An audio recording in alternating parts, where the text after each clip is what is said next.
Hey, I'm Henry from Amber Run, and I'm hanging out with Rob from Front Row Live. I can't believe like this run was Amber Run's first California shows. Is that right? That is correct. Yeah, we came out to the US in December last year, but we only got to do the East Coast. So yeah, got to see a lot more of the US, which is quite nice. And finishing in California is always Right. pretty sweet. And it was perfect because you guys just dropped your new album, Philophobia. And like tell me about this run because I feel like this run was pretty long. 2 months, 2.5 months that you guys were on it. Yeah, it was about 2.5 months ish, just under. We started in Europe, and then did our UK run, and then over here. Yeah. It's a lot. It's a lot. It's a long time to be on the road, and we've only had a couple of days off now.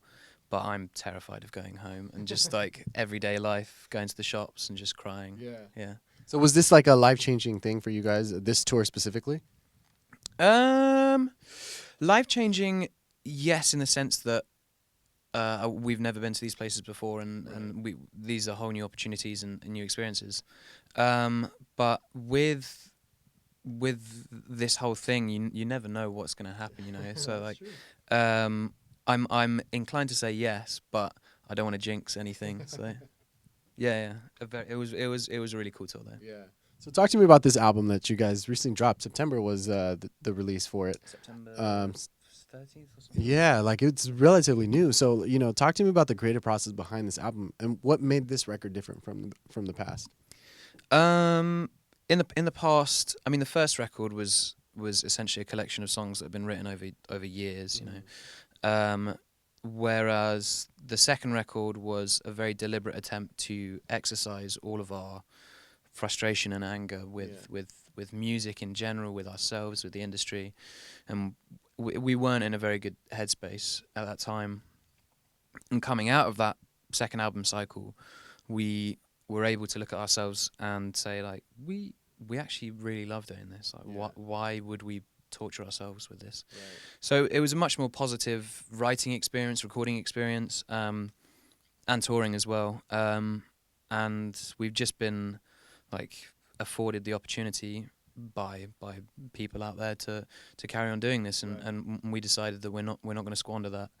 So it's a lot more optimistic as a record, and we tried to do things that we might not necessarily have done before, and you know, try and actually seize opportunities. Yeah. Right. Now, for you, for example, with the keys, what did you do differently this time? I went out and bought some new toys, and then Nice. and then sat down. I was like, how do these work? So that was pretty. We work with the producer who produced our second record and Philophobia as well. Is this Crosby, or is this someone else? No. So Mike Crossy did the first record, Mm. and then Ben Allen is his name, Okay. and he does front of house for us live. Okay. And he's a genius. He's an absolute genius, and he knows our music better than anyone. And because we've been working together for 7 years now, Right. we're very much like family, and he's able to tell us individually exactly what he thinks, and he really pushed me personally on this record. Whenever I came up with a sound, he was like, what tell me. No, not in like a critical way, but he wanted to know like why is this, you know. And that really pushed me to you know, focus on what I was doing, and be adventurous and be creative, and not just sit on the same thing every time. I mean, everyone has their own recording experience, but it was not that this Philophobia is an avant-garde, you know, like post-jazz thing. But we were able to push ourselves musically, and also like in a songwriting sense through it, which is a really nice experience. Now, what made you initially first say like, okay, let's have our friend of the house like do our production? Did he already do production aside from being on tour with you guys? Like, is that what kind of like kicked it off? Well, he's done engineering and production in the past, and mixing and things like that. But he essentially threw his name in the hat for the second album, and we couldn't see a reason not to use him, because he knows our music. He knows the way that our voices like interact with each other, and the way in which we play our instruments. And while it is sometimes really really good to get people outside who have a bit of more perspective, that inside knowledge for us was fairly key. And when it came to the third album, it was very much the same. Like, what we enjoyed it last time, why change it? So yeah, that's essentially it. He's a very good friend. So if you can work on things with your mates and create a team that are working forward with the same mentality and the same goal and drive, then why not? Now, was the mindset because you guys know him from the live aspect, so to speak. So did you guys have that live mindset, like that live show in mind while you guys were creating this album? So certainly on some songs that they're for example, like Neon Circus, it's a tune which we wrote deliberately to be played live. There are other songs which are much more studio songs.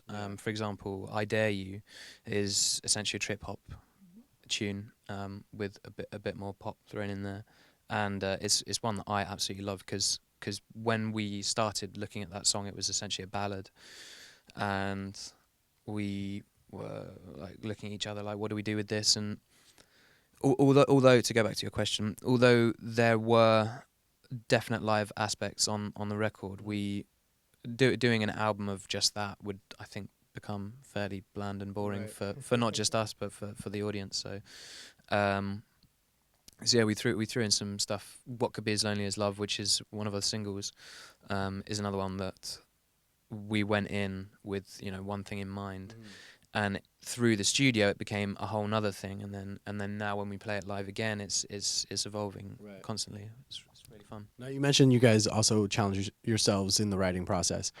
So what is the writing process for Amber Run, and do you bring in keys while you guys are also bringing in the lyrics, or do the keys come in after or before? Like, how does that really work for you guys? It really depends on the song. I would say the majority of the time, Joe, who's the lead singer, the frontman, he writes the majority of the stuff, but he'll come to us with a tune and some lyrics and say, what do you guys think of this? And luckily we've been working long enough, and we're good enough friends to be able to be frank with each other, because there's nothing worse than someone bringing something to the group and it not being very good, and you being like, we could work with that. So once whoever it is brings something into the group, we talk about like what they were thinking about when they wrote it, why they wrote it, where they see it going, and conversely, other people jump in. So let's say Tom brings something to the group. Joe will say, "Oh, how about we turn it into this kind of thing," and I'll say, "Oh, how about the X, Y, Z," and then Tom can come back, and that sort of exchange of ideas is where the song, because quite often songs can have loads and loads of, Joe uses the word costumes, like loads of different disguises. I like that. And it's just about finding the one that's right at the time. A good song can be dressed up however way you want. And so lyrics are predominantly Joe. If he's struggling, then he'll come to us and we'll discuss it and break it down. And then in terms of musicality and the instrumentation, it's very much like on the fly, like constantly things being chucked in and things substituting other things, and then there's no like set way. Right. Yeah. How did you see his evolution in songwriting though on this record?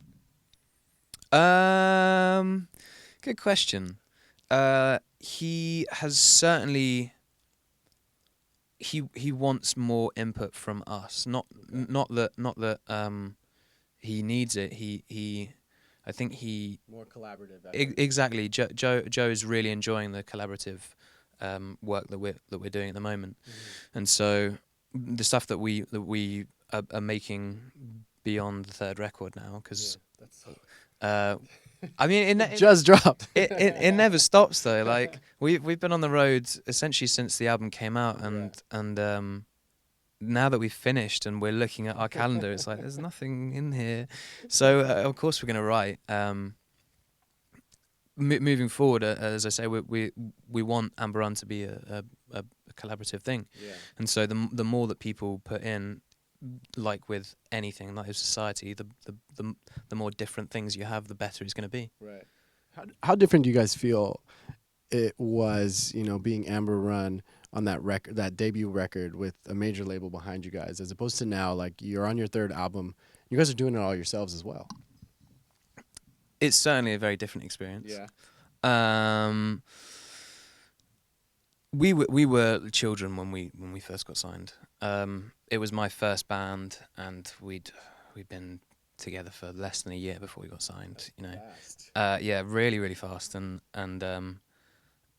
none of us really had any idea how the industry worked and like what was going on. And like with all things, you're promised the world, and it was a learning process, you know. Yeah. As I said at the top of this interview, second album was very hard. Not the songs wrote themselves, which was great, but it was a difficult experience for all of us. Right. And I think you saw that in the music. It's not a happy listen, that second record. Where we are now is in a much better position to write the songs that we want. I think the third album is like very good. Yeah. And if It's who you guys want to be. That's what it seems like. Exactly. And that's not to say that in a year's time when we're releasing whatever's next, that it's not going to be grossly different, you know. We want to push ourselves, and we want to be the best musicians that we can be, and we want to play to as many people as we can. We want to keep doing this as a career. And if you let the way that you do things go stale, then it's done, you know. Right. So we're going to keep pushing ourselves, and we're in a good place right now to we feel to be able to do that. Yeah, that's awesome. Now, you mentioned, you know, how the second album, you guys were in a dark place, so to speak. Like, how did you guys get yourselves out of that dark place in order to create this third album, which is a completely different feel? I think really we asked ourselves the question, do we want to be here? Because the door's always open. Right. Like, if you don't want to do it, go away. Right. I'm currently sat in a very nice building in LA, and that's because of this band. That's because, you know, people buy records and people buy tickets, and that this has been afforded to me by that.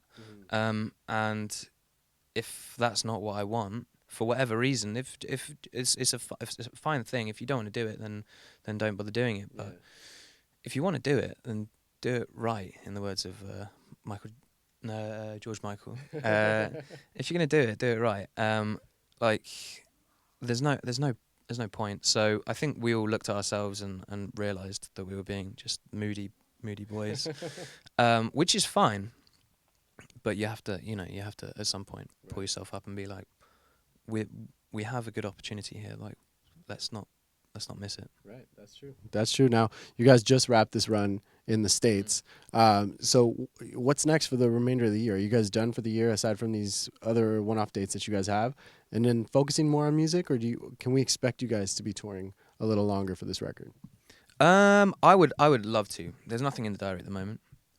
It's a conversation for, you know, a couple of weeks' time when once the dust has settled a little bit. Yeah. We as you mentioned, we have 2 shows in Amsterdam at the Amsterdam Ziggo, supporting a band called Kensington, which is very exciting. They're going to be our biggest shows that we've ever done.